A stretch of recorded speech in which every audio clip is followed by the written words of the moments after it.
Okay, hi everyone. So let's speak about the updates on SMONSTER. So today, congrats to Lucas Pazera for his release of ACS3. That's a long-awaited kit, and congrats to him to lead the animations in Modo. That's a good tool. Support him, buy it. That's an instant buy. Personally, I think anything that you can give to him, feedback, showcase on scene where you use ACS 2 or even 3 if you start using it, feel free to share. Okay, so we will talk about the new stuff in the SMONSTER kit. So for this release, I've released a lot of updates compared to the 200 release about, and so now we are about 300 release. I've made a lot of bug fix and created new kits and stuff. So first of all, we will talk about the batch kit that is added. So it consists into simple stuff. So first of all, you will get, as usual, the tail menu over here. I have to make the icons for those batch and bake kits. But anyway, I will open this. You see you have already a key map for this batch menu, and you can change it if you want by pressing Ctrl. You can change it directly over here. So we will drag this here, over there, and we will open the batch preferences. So what is the topic? The topic is getting some actions, some code that you are using into your personal workflow, and populate those lines and do some actions on your scene as a batch process. So for instance, here I have this batch preferences over there. You have input files and output files. You have different file format actually, and I'm mainly concentrating on transferring data and clean up some kit bash elements or some library of meshes into IDXO file. So I will go through this description with some example.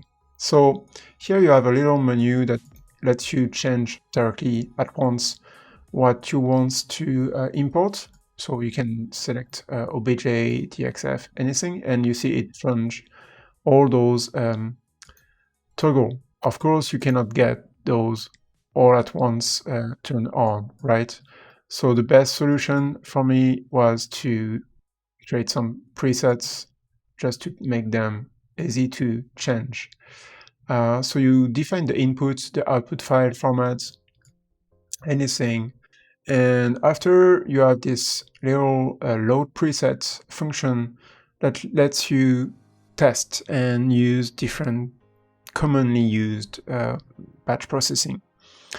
So I will start by clicking on cleanup DXF file, and it will populate and load a preset for the input, the output, and also the lines that are used for the cleanup of the scene. So basically, it will load the DXF file, do some actions, and then save it as an IDXO file in a folder.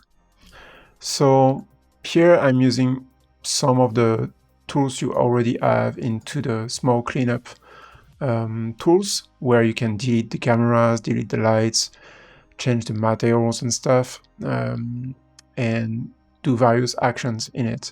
So here I'm just deleting the cameras, loading the DXF, deleting the cameras, the lights that are in the scene, not really necessary for sure. And also I have this new command that rename the meshes by using the scene name. Okay, So this is really simple. We will start by clicking over here, launch the batch process. And now it's asking for a directory in order to load the files. So I will just copy paste the path over here, and you see that in the training scenes, in the kit folder, you have this small batch and those examples. So here we are loading files that are into this folder, right? We have some DXF file over here.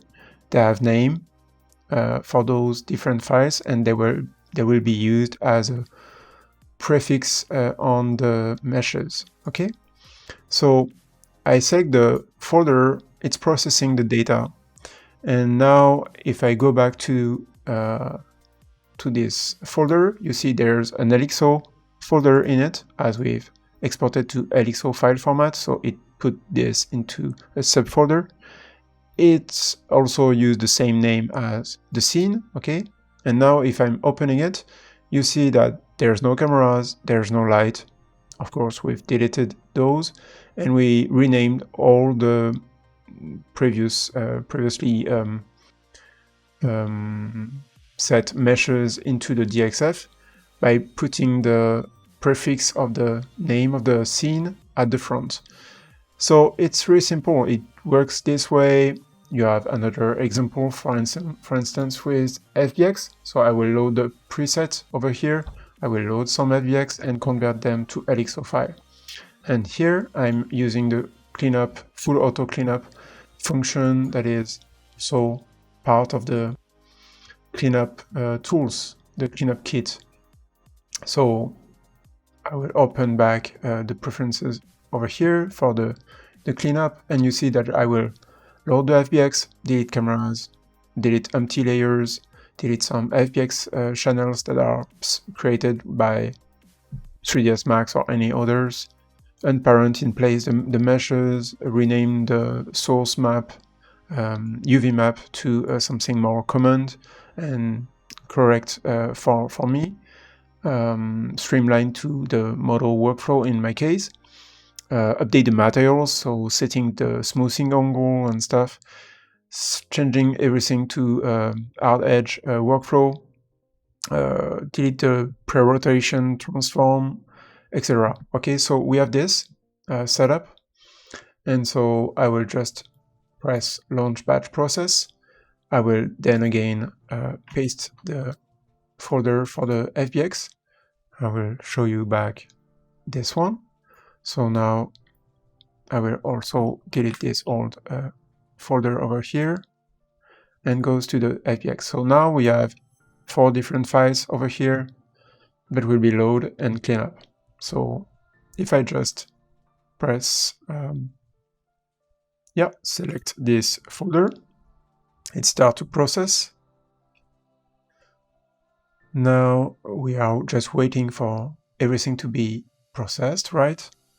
And I can go back, open the LXO file, and double click here to load the scene. We have no lights, no cameras, all the materials have been changed. So for instance, if I go back here and look at the properties of the material, I've defined a specific smoothing angle in the preferences, everything has been changed. So it's really simple. It also renamed the UV map and stuff, so you are ready to use and start creating and changing and adapting your files with this. So you have the same stuff with SVG file. So I will also show you this here. I will launch the batch process again, paste the path, select the SVG file. Probably I will open those first in order to show you how they looks. Okay, pasting the path, SVG. So of course you can open SVG file in Modo right here. So I have those created, and what I will do in my case with this batch is just delete cameras, lights, rename the meshes using the mesh, the scene name, select all the meshes item and unmerge them. Okay, So this is basically simple commands that you can find when you are running the command history here. Every time you are doing an action, it just pops up a command that is firing this action. So you can add your own stuff, and you can even load your own scripts and populate those and run those as you wish. You can take a look at what you can find in William Vaughan tools, for example. Use his own commands and populate and do the cleanup for you. It's completely open for this kind of things. So that's why it's also populating with 20 lines. If you want more, I will add more, but I think it's probably enough. So let's go and close this scene and launch the batch process again. We select the folder, it's processing. Then when models go back, we can open the scene.